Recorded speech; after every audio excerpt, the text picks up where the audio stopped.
What if I told you a single football match, one game, 90 minutes, could move $30 billion? That's not hyperbole. That's France. And they are 2 wins away. There are 3 investment setups that only exist because France is in this tournament. I'll name all of them. But first, let's understand what's actually at stake here. France is not just a football team. They are the most commercially powerful national squad on earth right now.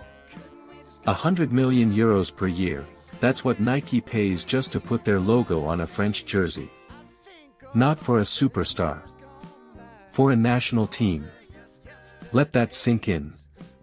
When you understand what France represents commercially, a World Cup win looks very different. We have a data point. 1998, France wins at home. What happens next? INSEE, France's national statistics agency, records a 1.5% spike in consumer confidence within 60 days. Retail sales jump. Electronics. Sportswear. Tourism. The economic sugar rush is real and it's documented. The question isn't whether it happens. The question is how much bigger it gets in 2026. In 2024, Nike doubled down. They extended the French Football Federation's kit deal through 2034, at 100 million euros per year. That's double the previous contract. Double. Nike isn't paying that for the fun of it. They are betting that a French World Cup win in 2026 makes the contract the best marketing deal in sports history. Now, does that bet pay off? Let's find out. Let's break down what that €100 million number actually means. Nike pays the FFF roughly €8.3 million per month, every month, win or lose. In return, they get global exposure on a team that reaches over 3 billion viewers across tournament broadcasts, FIFA broadcast data. That's roughly €3 per thousand viewers. By any metric, that's the cheapest premium media buy on earth. Here's where it gets physical. After France's 2018 World Cup win, the French jersey became Nike's best-selling national team shirt globally, shifting over 3 million units in 12 months, Nike annual report estimate.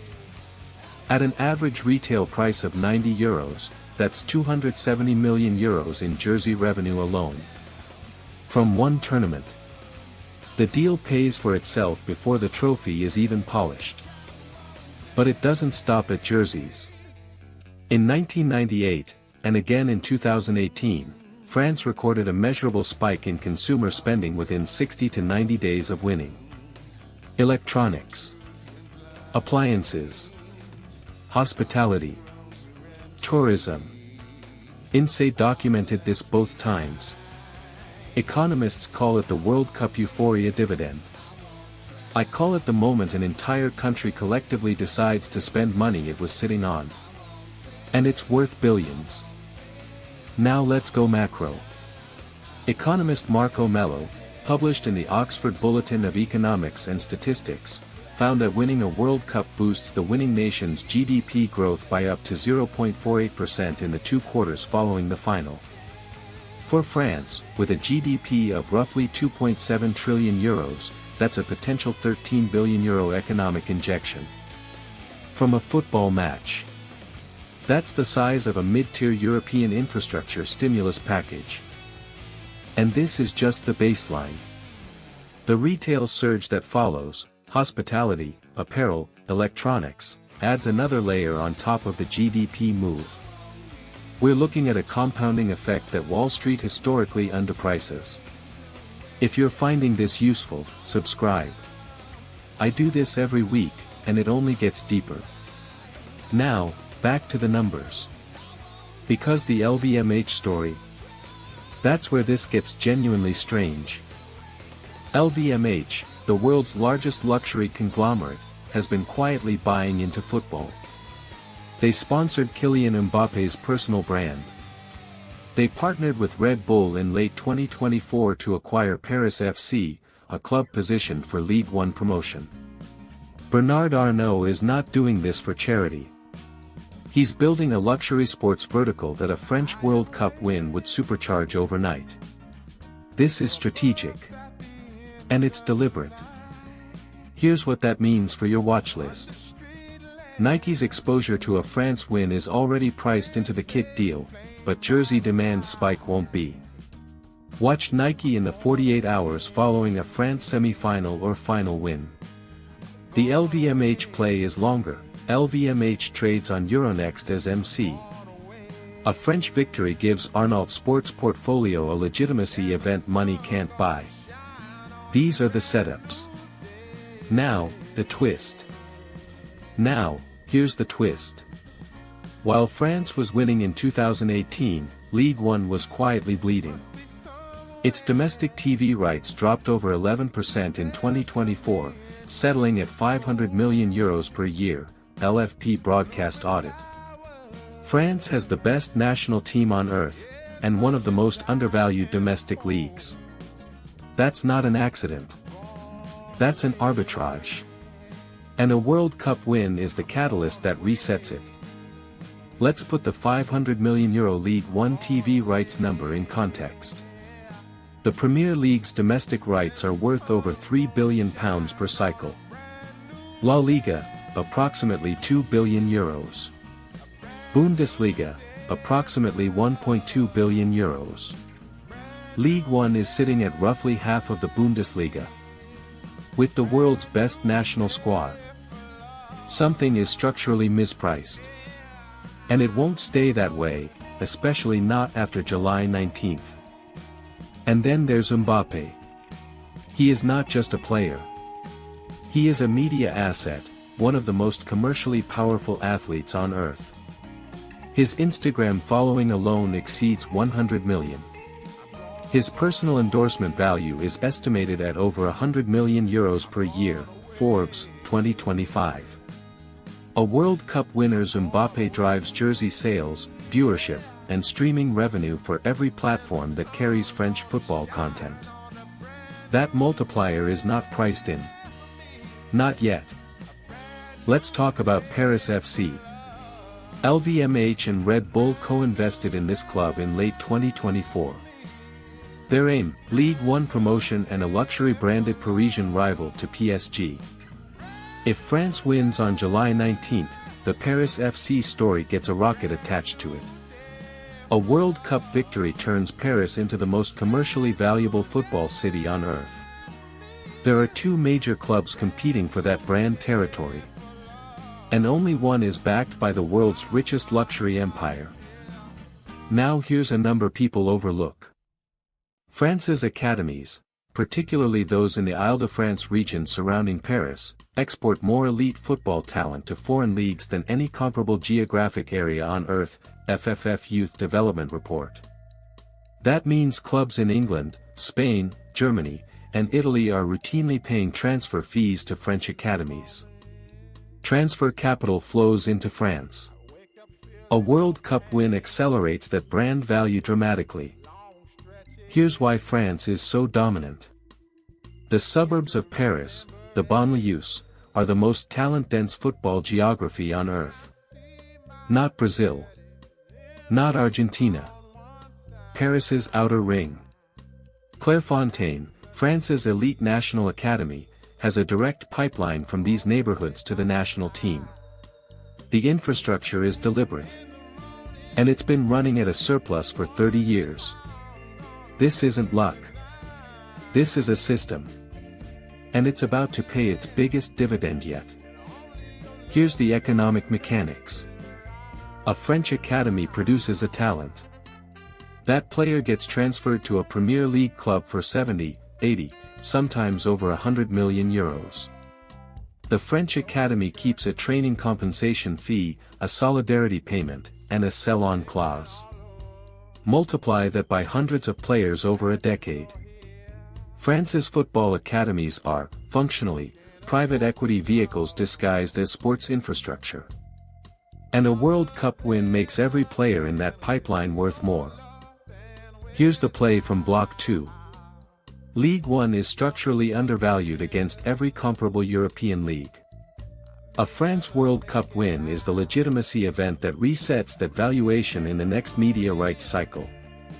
Watch for any publicly traded French football media or streaming company. Canal Plus parent Vivendi trades as VIV on Euronext. If Ligue 1 rights reprice upward post-victory, the thesis is simple. The timing is what makes it interesting. Nobody on ESPN is going to tell you this. So I will. France's World Cup win would be the most commercially monetized national sports event in history, because for the first time, you have a luxury empire, a $100 million kit deal, the world's most valuable football player, and a structurally undervalued domestic league all converging simultaneously on the same victory. That has never happened before. And the financial world is not ready for it. Now, this is speculation, but hear me out.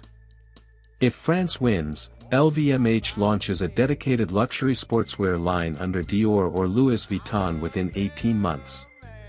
Not a collaboration, a permanent line. The data supports it. LVMH sports investments have been building toward exactly this product category. A World Cup win gives Arnault the cultural permission, and the commercial data, to pull the trigger. This would permanently merge high fashion with street football culture. Now, this is speculation, but hear me out. The FFF uses the Nike contract money and World Cup bonus income to double the Clairefontaine model. 5 new regional academies across France, targeting underserved banlieue talent pools. On paper, a youth development investment. In reality, a sovereign talent export fund. The ROI on French academy investment has historically exceeded most traditional asset classes. And a World Cup win gives the FFF the political capital to go all in. Now, this is speculation, but hear me out. Ligue 1's international TV rights are currently valued at approximately €80 million per year.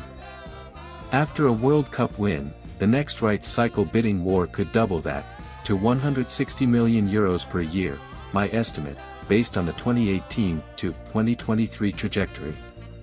That's a 2 times repricing of a media asset that Wall Street currently treats as dormant. And streaming platforms would be competing for it. The thesis is, watch DAZN, beIN, and Apple as bidders. Now, this is speculation, but hear me out. What if the 2030 France World Cup jersey is designed by Dior? Not a capsule.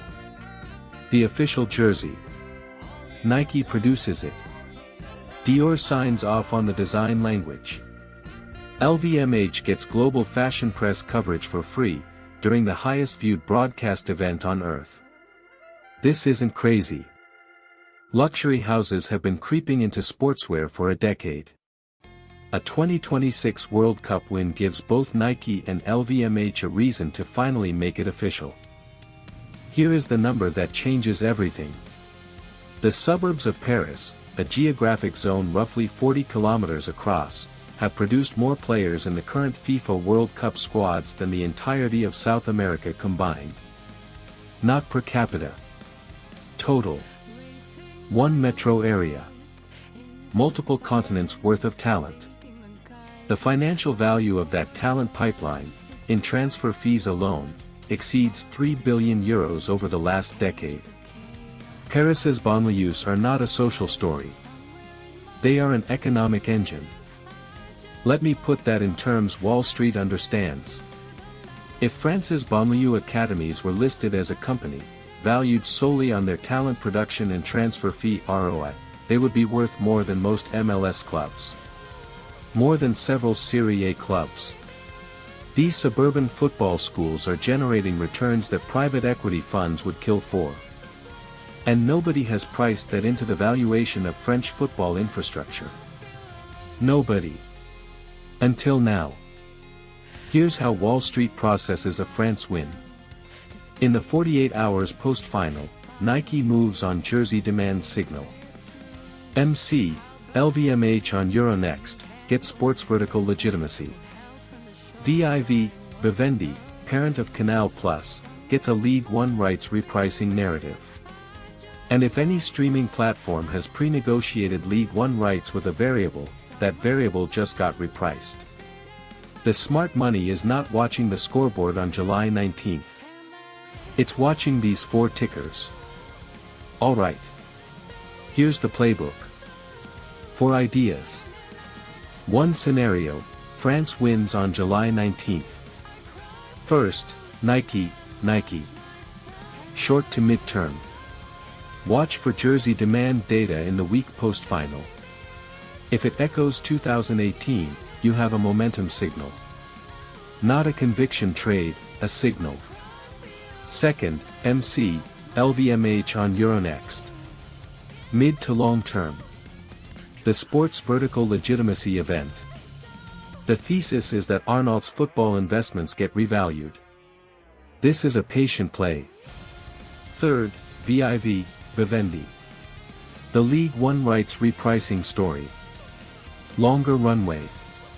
The catalyst is the next broadcast rights cycle, not tomorrow.